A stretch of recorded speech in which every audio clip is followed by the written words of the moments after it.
Hello and welcome to Heilman and Haver, the Stage and Screen podcast, coming to you from Casa de Quinn and 1111 Studios in beautiful Port Orchard, Washington. I'm Matt Haver. And I'm Greg Heilman. We're two local actors looking to hone our craft by exploring the best in local theater and on the big screen.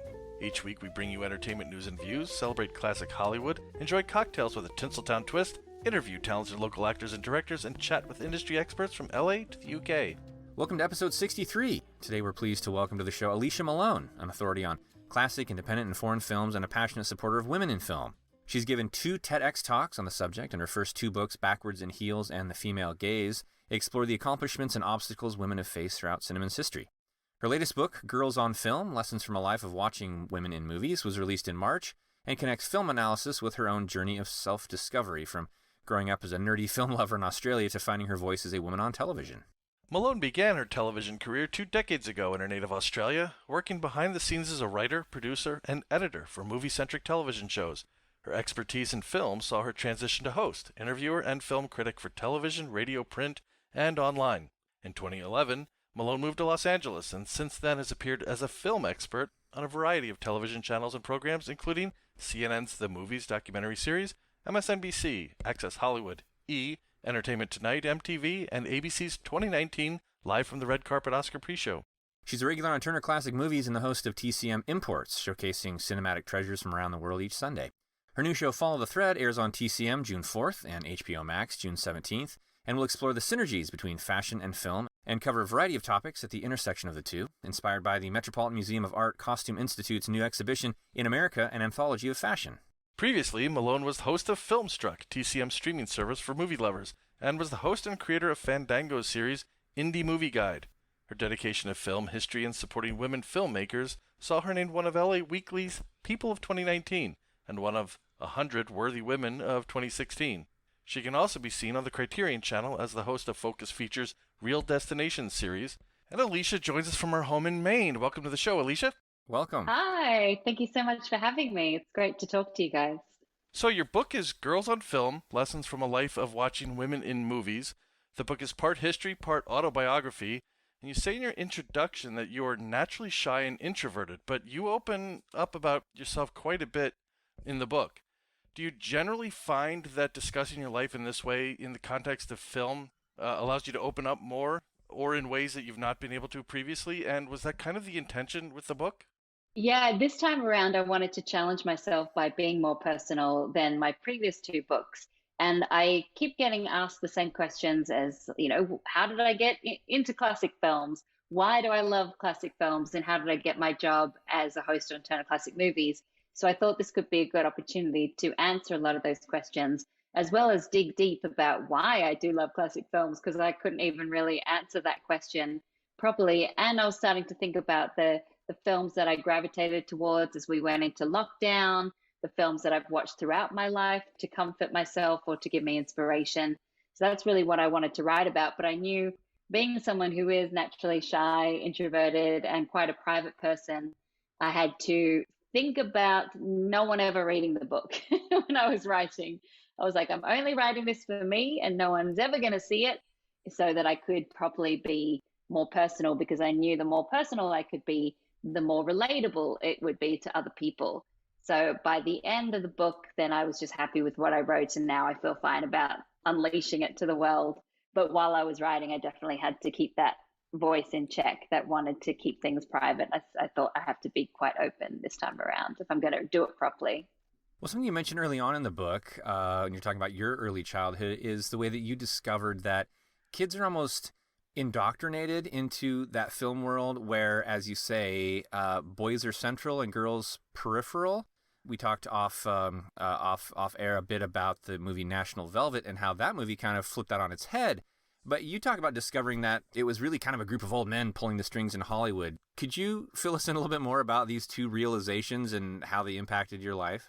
Yeah, I had these realizations quite late in life, although as I was a kid, even though I couldn't articulate it, I felt as if it was the boys that got to have all the fun, particularly growing up in the 80s. And you think about films like E.T., and even though you have Drew Barrymore being cute little Gertie, it's really the boys that go on this grand adventure and get to fly with their bikes in the sky.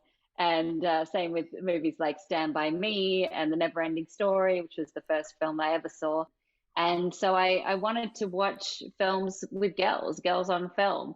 And I first discovered that that was possible with National Velvet, where Elizabeth Taylor as Velvet Brown gets to have the grand adventure, gets to ride a horse and poses as a boy in order to enter the Grand National with this horse.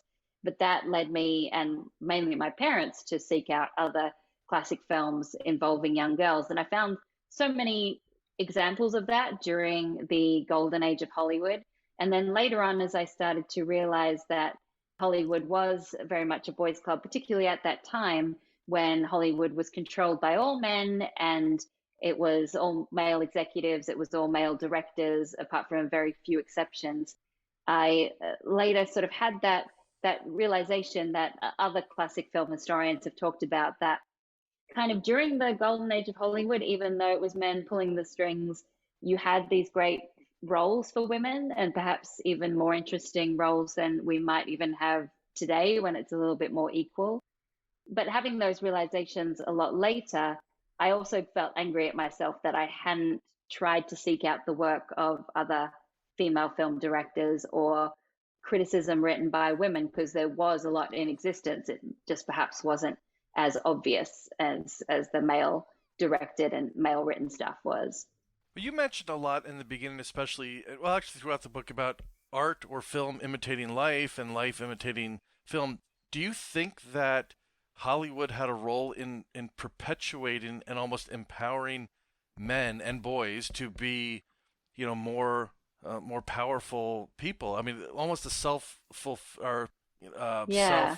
yeah, I think you know what I'm trying to ask. Yeah, I know what you mean. It's I think, a lot of times the film reflects society and the ways in which society works. So, of course, during the time, particularly in the 40s and 50s when Hollywood was flourishing, it was just not normal for women to be in powerful positions in business anyway. But I have thought about the idea a lot of the ways in which it has perpetuated this idea of maybe films belonging more to men than to women, because we've seen so many films directed by men. We've seen a lot of men talking about film, and I've loved many of those men. They've been so instructional in my own life, and I have so many favorite male directors.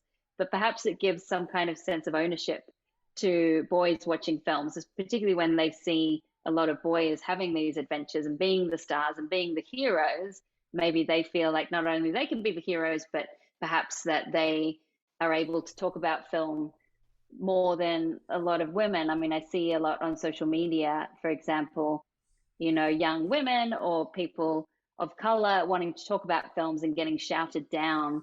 If someone says, a girl says, I don't like Marvel movies, and like, watch out, you'll get a lot of hate for that. And there seems to be that some sense of ownership, like, no, you don't know what you're talking about. This belongs to me and I'm right. And I wonder if that is perpetuated by the fact that we have seen so much of films being created by men. I'm not entirely sure, but I feel like that's the case. One of my favorite parts of your book was your story about your dad, who would wake you up even in the middle of the night to watch something, and it would, kind of led you into the world of film.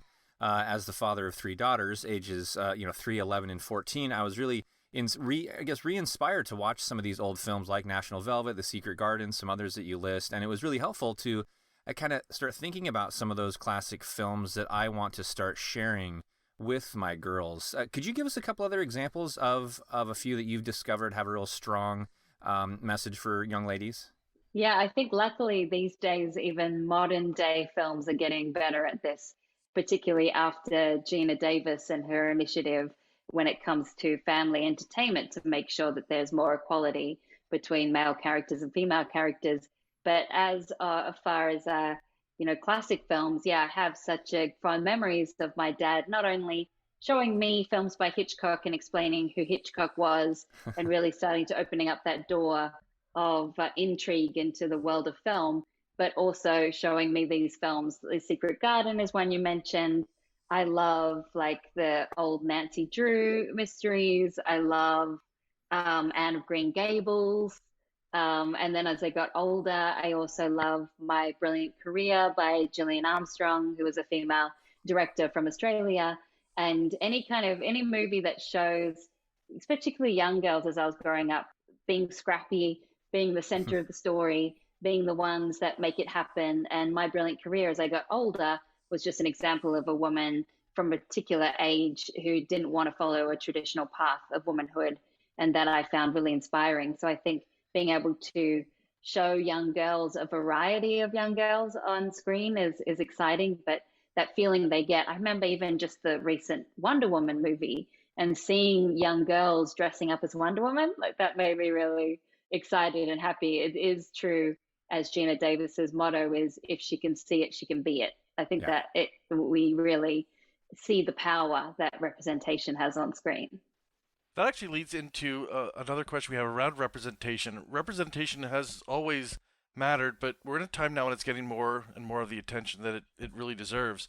And more women are being hired as directors of high-profile films and being recognized for those achievements. Chloe Zhao, Jane Campion, women like Jennifer Lee are being hired into executive roles in some of the studios. So hopefully girls growing up now won't have to have the kinds of revelations that you had that we just talked about a little bit ago about who is really pulling the strings.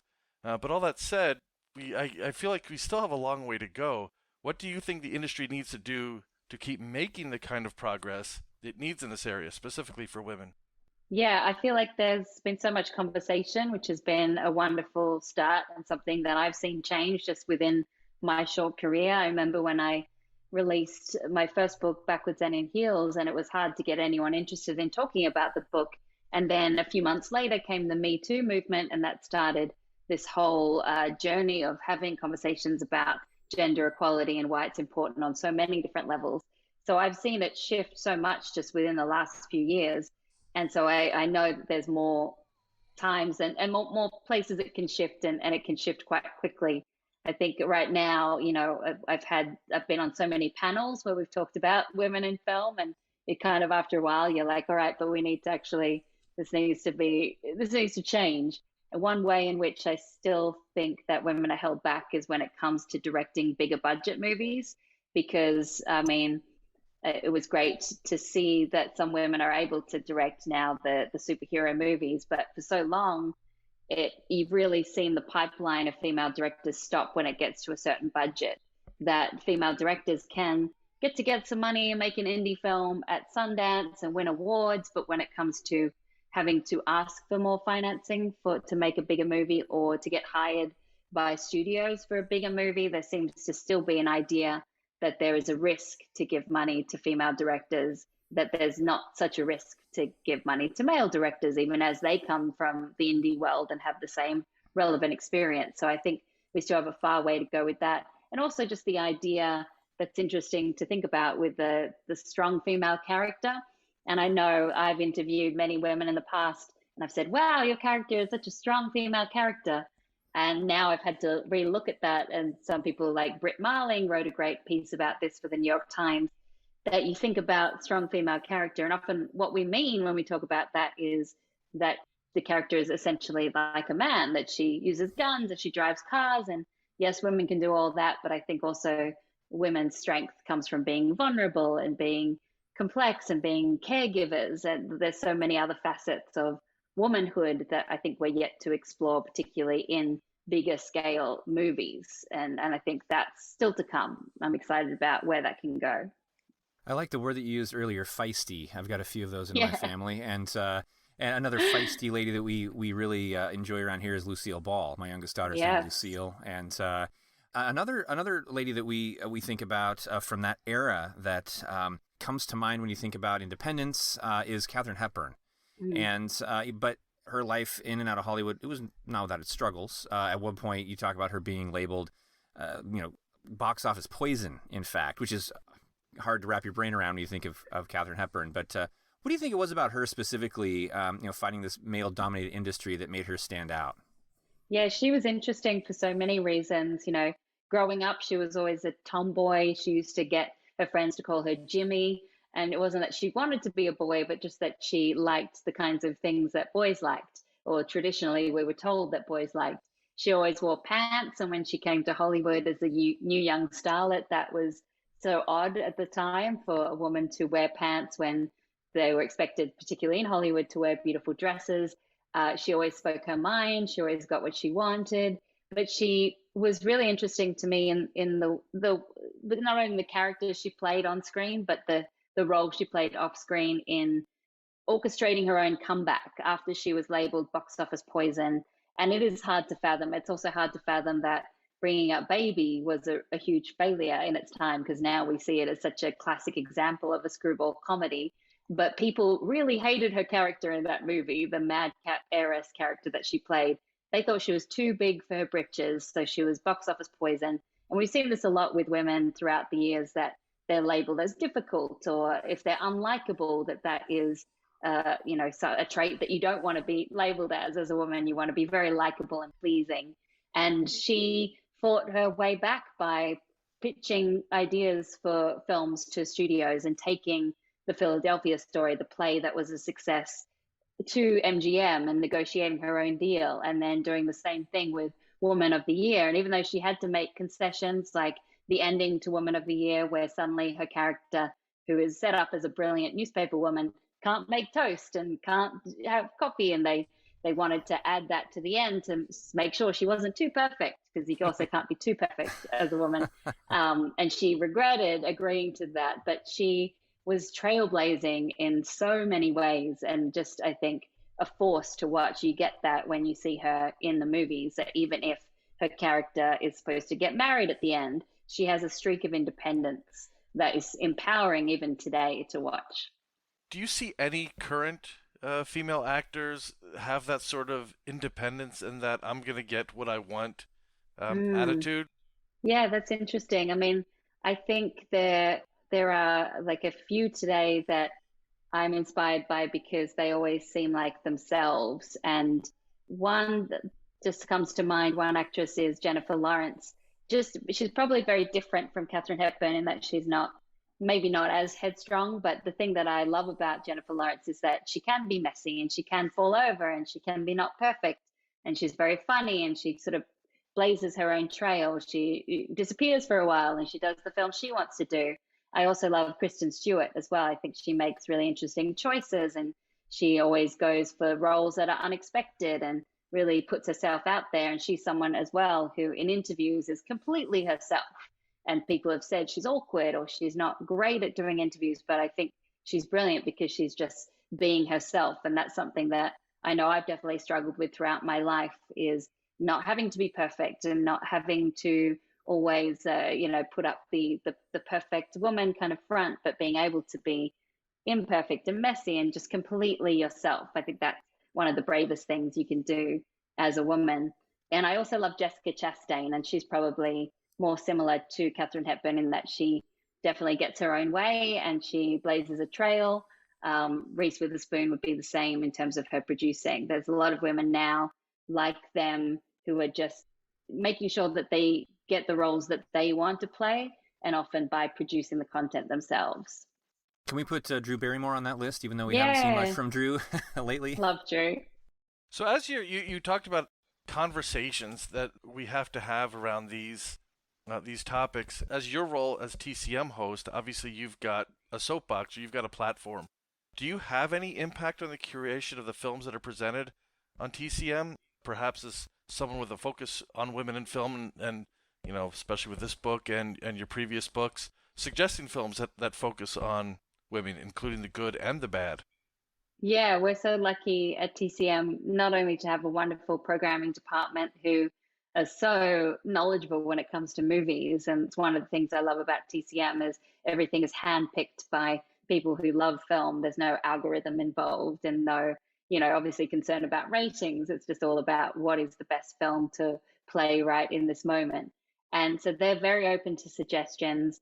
And I have made suggestions in the past that they've definitely taken, but overall, they're so skilled at this, and they come up with ideas like Women Make Movies, which we did a couple of years ago, that focused all on female directed films, and ideas like a series on body image. And it's usually me looking at the programming sheet and going, can I do that? Like, that's right up my alley. I want to do that theme. And Millie DeCherico, who programs TCM Imports, she allows me to suggest ideas for that programming section. So we're always trying to think about how to reframe movies, how to play them in a different light, how to create themes around them. And I was so lucky with this book that they said, how about we do a night of programming and you tell us, 4 movies from your book that you'd like us to play. So I got to program that night and speak about my book. So yeah, they're very open to ideas and suggestions. But on the whole, most of the programming comes from them because they're just brilliant at what they do. At that point, you must have been pinching yourself, having read your book Oh my about gosh. your aspirations when you were young. That had to be pretty surreal for you.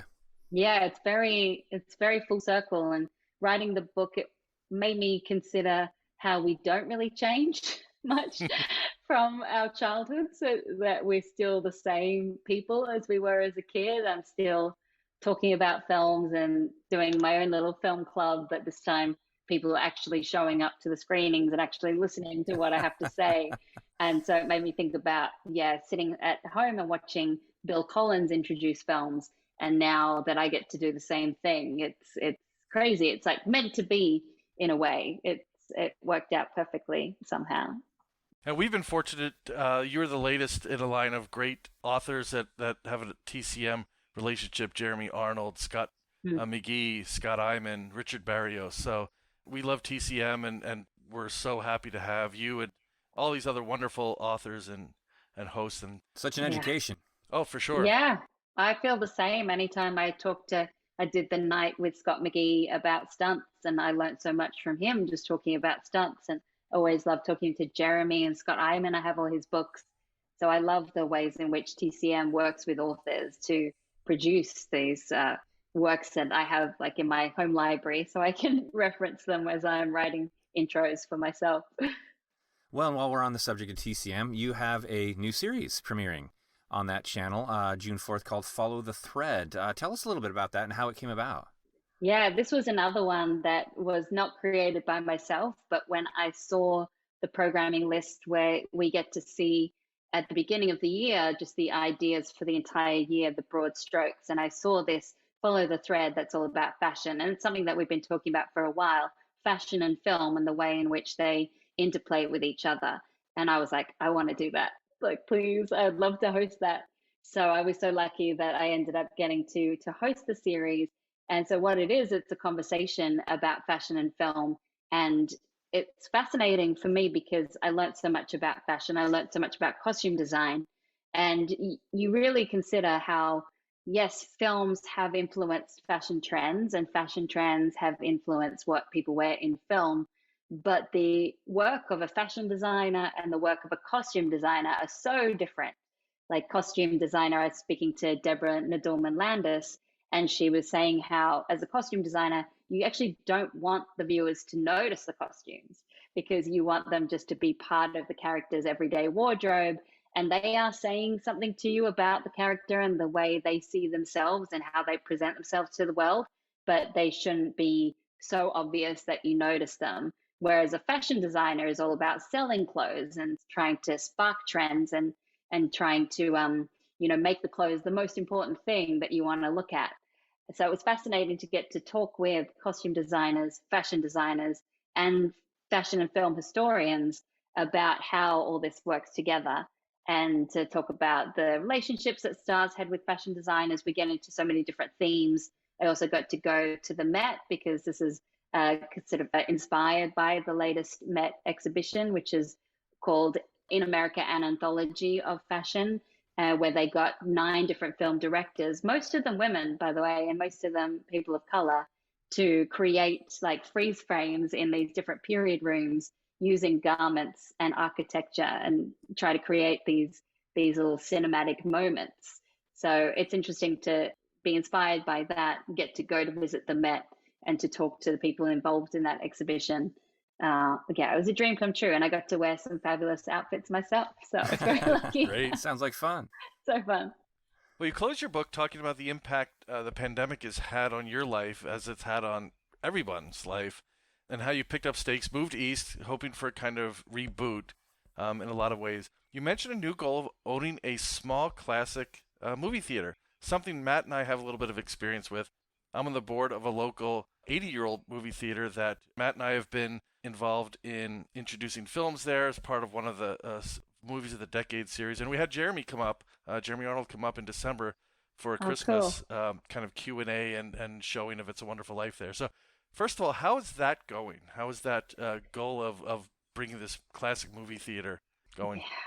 Yeah, well, you both know more than anyone that that is kind of the dream for any film lover, to be able to be part of someone else's movie memories as you remember going to the theater. It's such a great idea to be able to foster that in other people. I mean, I just love that. That's definitely a dream. But you also know how hard it is.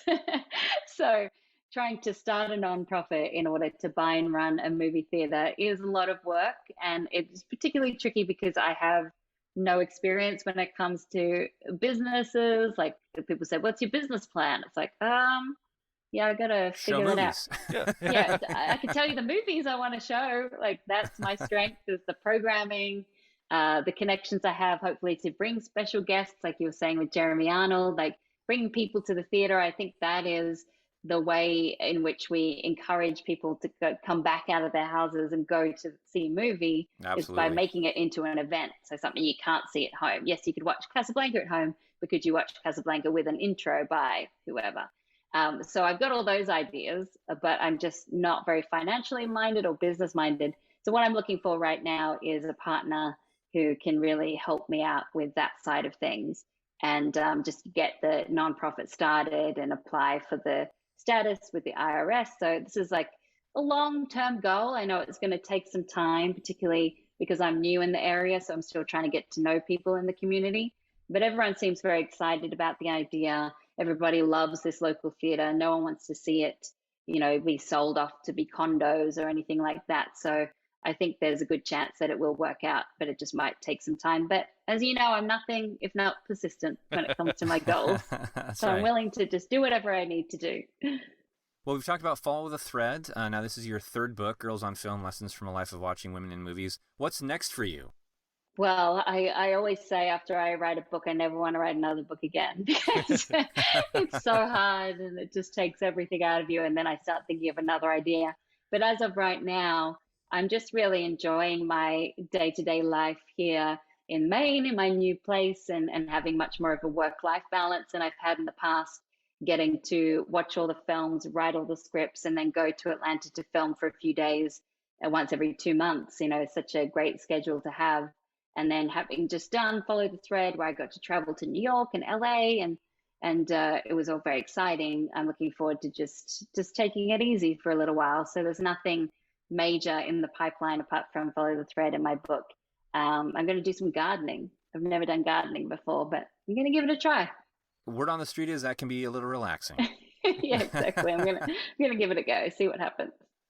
Well, Alicia, it's been a pleasure having you on the show. Again, your book, Girls on Film, Lessons from a Life of Watching Women in Movies, is available everywhere fine books are sold, and your show, Follow the Thread, airs on TCM June 4th and on HBO Max June 17th. Again, thank you so much for joining us. Thank you, guys. This was a real pleasure. I appreciate your time. Well, thank you again to our guest, Alicia Malone. Her new book, Girls on Film, Lessons from a Life of Watching Women in Movies, is available now everywhere fine books are sold, and her new show, Follow the Thread, will air on TCM June 4th and HBO Max June 17th. Follow her on Instagram at Alicia Malone, all linked in the show notes. And if you enjoyed episode 63, please make sure to follow us and share the podcast with a friend or two.